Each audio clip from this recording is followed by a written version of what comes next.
Hola, buen día. Mi nombre es Guadalupe Trujillo Hernández de la carrera de Ingeniería Química y el día de hoy voy a presentar este video en donde explico el diseño y el cálculo de un reactor heterogéneo.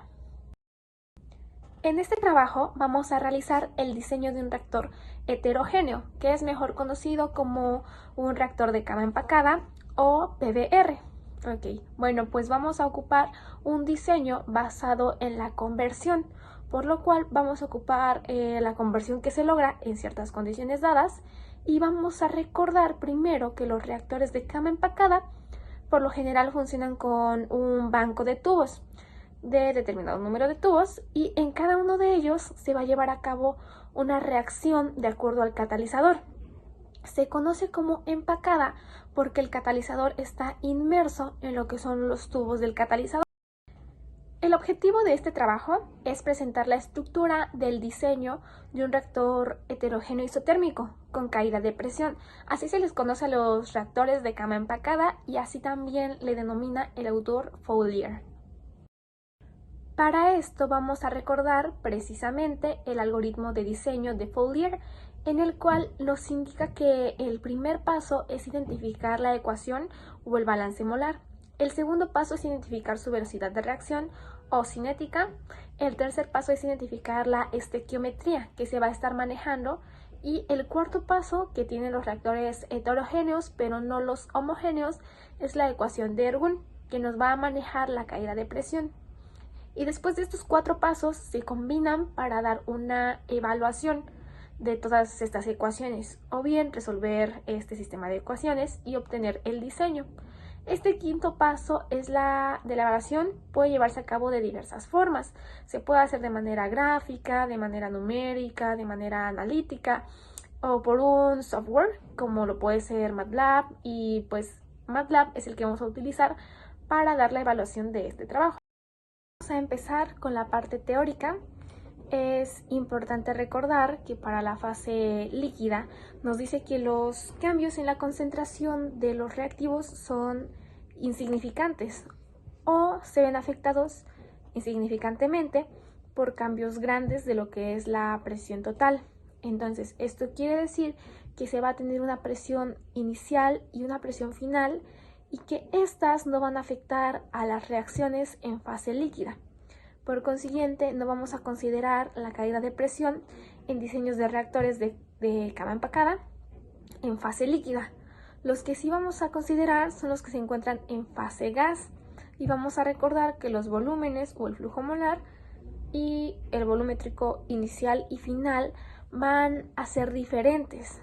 Por consiguiente, la expresión del coeficiente estequiométrico que vamos a ocupar es esta que se muestra en nuestra diapositiva, que queda en función de condiciones iniciales, que son la temperatura y la presión inicial, y condiciones finales de la temperatura y presión.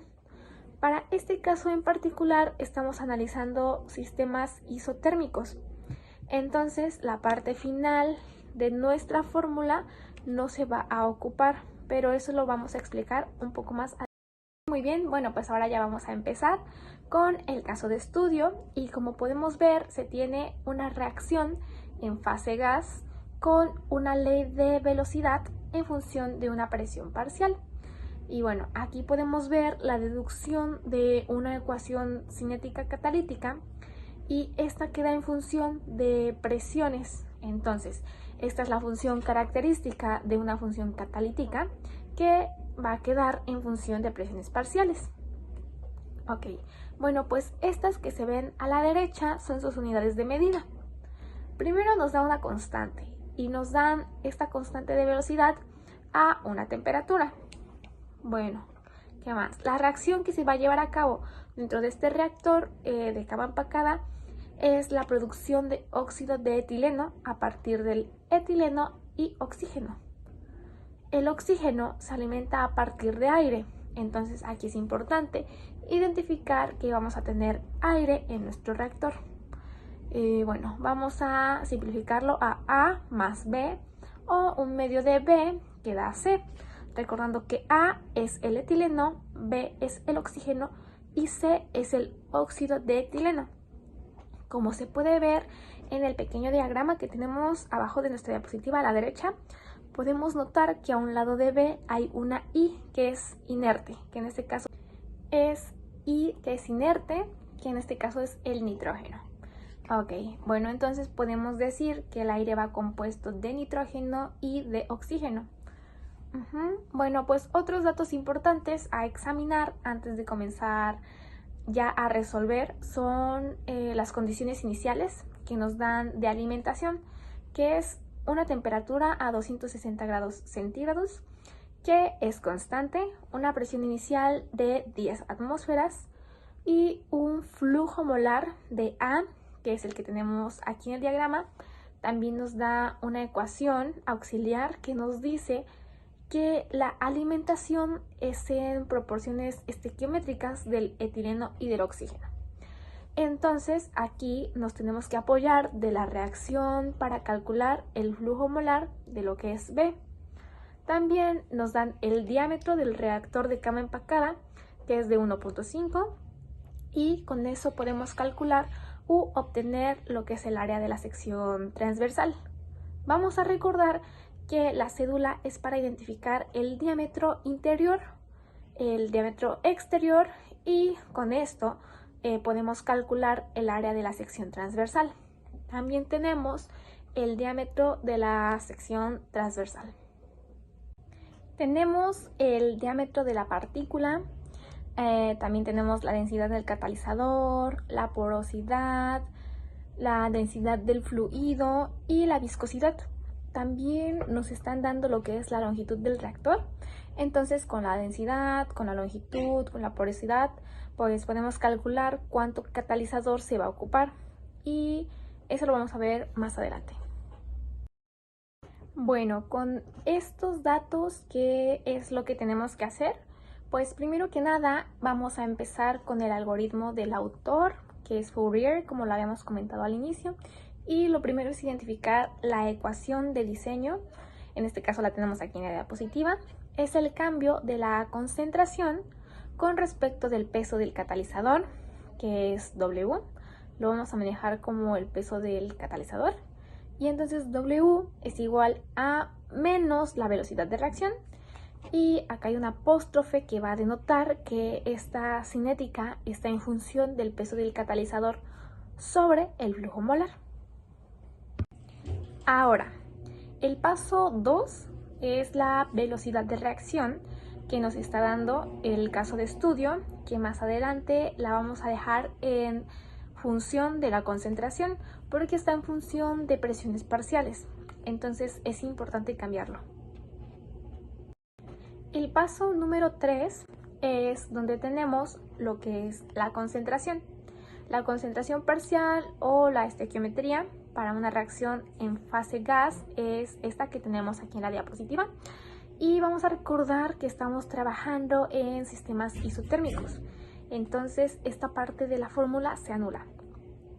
Ahora, vamos a tener que la concentración de A es igual a la concentración de A por 1 menos X sobre 1 más epsilon por X. Y todo esto por la presión inicial, recordando que P va a denotar cómo va a ir variando la presión a lo largo de la longitud del tubo.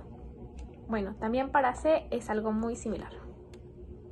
Ok, bueno, ahora vamos a dejar a un lado todas estas expresiones y vamos a ver cómo se maneja, cómo se pasa al bloque 2 de presiones parciales a concentraciones. Bueno, pues lo primero que vamos a hacer es recordar que la relación de la presión parcial con la concentración, nos da, esta nos la da la ecuación de gas ideal.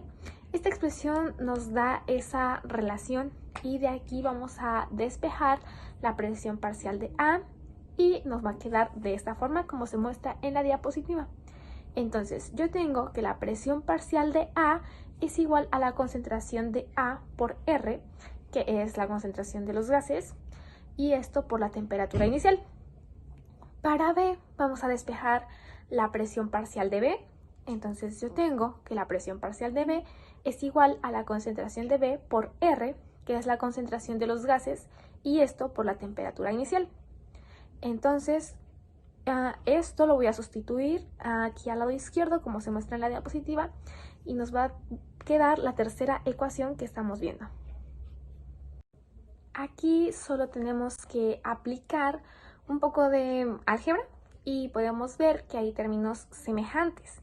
Entonces podemos agruparlos y recordando que cuando agrupamos términos semejantes se suman los exponentes. Entonces sumo 1/3 más 2/3 y esto nos da un entero.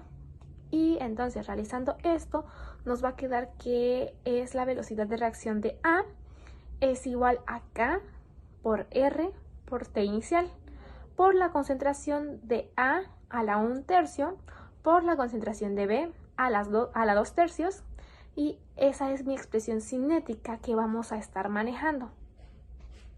Bueno, pues ya la dejamos en función de la concentración. Ahora voy a trabajar o voy a definir la variable y para la parte de la estequiometría, la variable y minúscula la vamos a manejar como variación de la presión sobre la presión inicial. Entonces, la parte final de la fórmula que habíamos comentado hace un rato que no estaría en la fórmula, se va a sustituir por esto que acabamos de explicar anteriormente. Y entonces nos quedarían las siguientes expresiones que vemos en la diapositiva. Bueno, ¿y todo esto para qué lo hacemos? Bueno, para definir la ecuación de Erbun. Y también va a manejar esta variable y que es la variación de la presión sobre la presión inicial, que por cierto es una variable adimensional. En esta diapositiva vienen las definiciones de todas las variables y las unidades que acabo de explicar y las que se van a manejar en este ejemplo. Ok, bueno, esta es la presentación de la ecuación de Ergun, que nos dice que el cambio de Y con respecto de W, que W es el peso del catalizador y donde Y es la variable adimensional de la presión, es igual a menos alfa sobre 2 por Y, que nuevamente la variable adimensional por 1 más epsilon por X por T sobre T inicial. Ok, vamos a recordar que estamos trabajando con sistemas isotérmicos y por consiguiente eliminamos en este caso la relación de las temperaturas. Y ahora vamos a definir lo que es alfa. Alfa nos dice que es 2 veces beta, beta 0, sobre el área de la sección transversal por la densidad del catalizador 1 menos la porosidad por la presión inicial. Esa es alfa.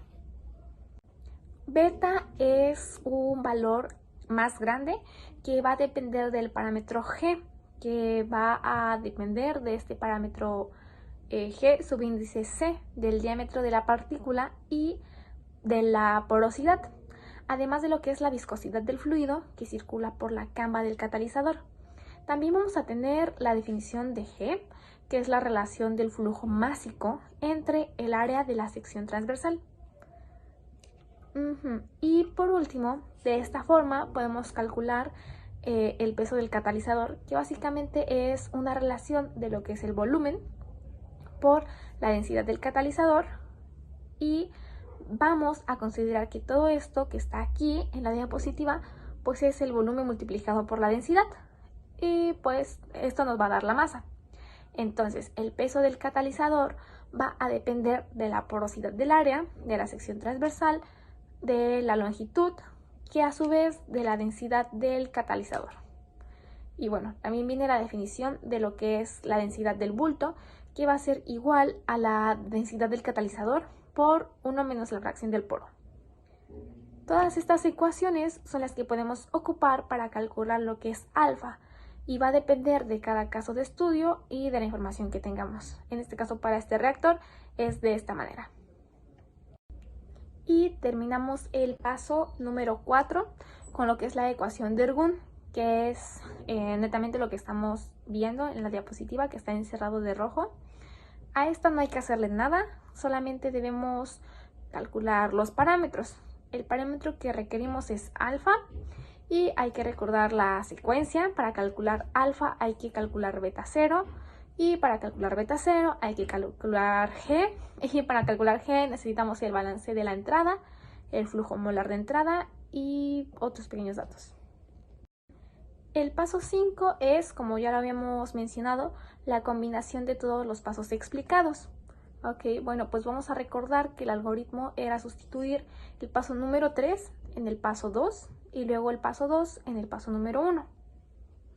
Por ahora nos vamos a quedar solamente en sustituir el paso 3, que es lo de la estequiometría, en el paso 2, que es la cinética. Entonces vamos a recordar primero las ecuaciones que se tienen y vamos a sustituir toda la ecuación de C subíndice A y C subíndice B a la que tenemos abajo.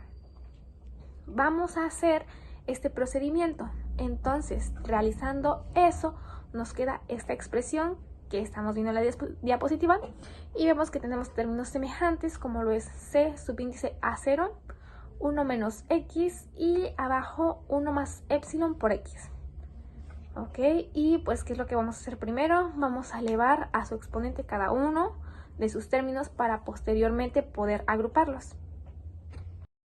Y de esta manera nos queda la concentración inicial elevada al 1/3, 1 menos X que también se eleva a 1/3 y 1 más epsilon por X que también se eleva a 1/3. Y lo mismo para Y. También lo mismo para B. Y aquí podemos notar que el 2 a la 1/3 es el único término sobrando, por así decirlo. Entonces, ¿para qué nos está sirviendo esto? Pues si yo hago esto, podemos agrupar términos semejantes, recordando que cuando tengo dos términos semejantes con exponentes diferentes, la regla nos dice que hay que sumar esos exponentes. Aquí ya nos queda simplificado la concentración de A inicial a la 1/3 más 2/3, lo que nos da 1 entero. Y lo mismo para los demás términos, porque estamos simplificando sus exponentes en fracciones. La única cuestión importante es cómo se maneja este 1/2 elevado a los 2/3. Aquí lo que haremos es pasarlo del lado izquierdo y nos queda la siguiente expresión, que es la cinética, ya en función de lo que es la conversión y en función de lo que es la relación de las presiones, que es y ya con esta expresión se le puede dar solución al sistema de ecuaciones. Se me estaba pasando recordar que este término R por T inicial por la concentración de A inicial hace referencia a la relación del gas ideal que habíamos manejado inicialmente en condiciones iniciales. Esto ya se puede sustituir porque la concentración, si yo recuerdo mis datos, es un dato que no conozco. Entonces, la presión parcial sí la puedo yo conocer más fácil así.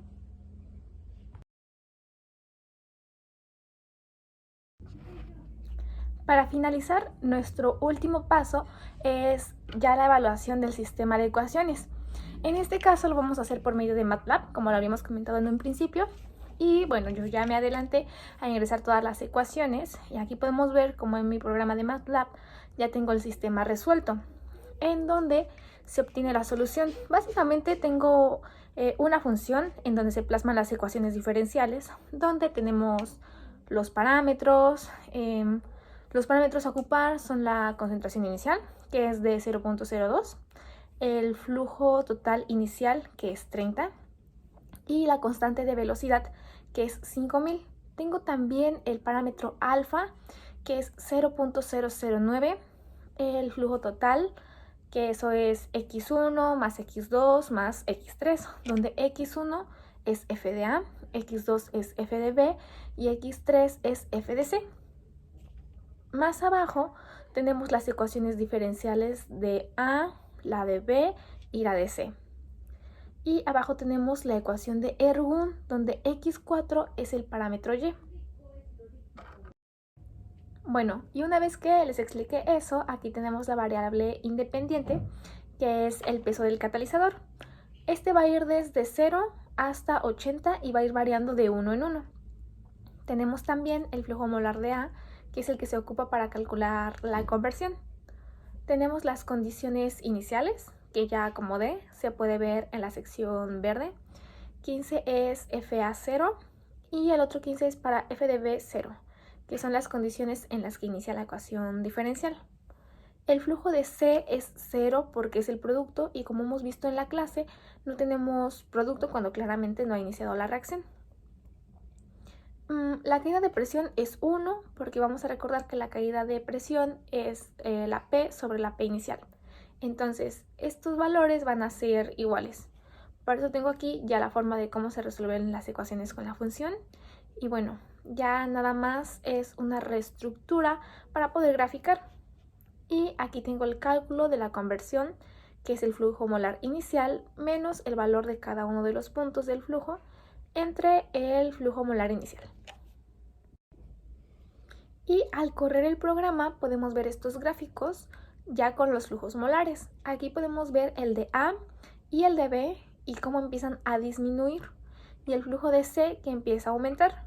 De ahí se ven encimados los dos, van a dar los mismos, porque van a dar los mismos valores. Tengo también un gráfico de la caída de presión que parte desde el punto 0 y va disminuyendo así. Si agrego más peso al catalizador, pues va a disminuir, y tengo por último un gráfico de la conversión, donde esta conversión va a ir aumentando conforme va a ir avanzando el flujo de a lo largo de lo que es la reacción, hasta llegar a una conversión del 50 y tantos %. Entonces, esto es gráficamente. Y bueno, con estos gráficos terminamos por este video. Muchas gracias por su atención.